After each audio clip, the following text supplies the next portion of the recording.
Here I have the luxury bed in the box from ViscoFlex. In this video, I'm going to do a quick overview on what to expect when your mattress arrives and my thoughts after sleeping on it for a few nights.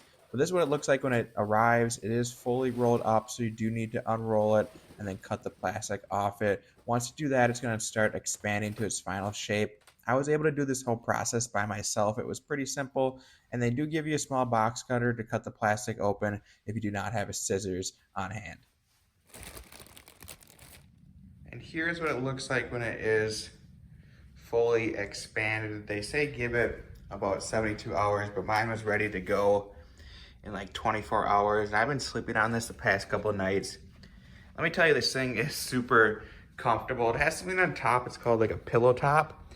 So instead of like a gel, it's gonna be like a more cushiony pillow. But what is nice too is there is springs underneath, so you still have good support, but it just feels like you're sleeping on like almost like a cloud, which I love a lot. Down here too, they also have straps. This is a pretty heavy duty queen mattress, which I like, so it can support a decent amount of weight. And then the straps on it too made it a lot easier to get onto my bed frame, which I was super happy with. But overall, it's been working out awesome for me. I live in Arizona, middle of summer, so it is literally 120 degrees right now. And I've been sleeping cool at night, so I've had no issues with being like hot at nights. If you are a hot sleeper, this should work out well. But overall, this is really easy to get unboxed. It came to its height, like I said, in 24 hours or less. You basically can use it right out of the box. It's working out awesome for me. Huge fan. 2 thumbs up.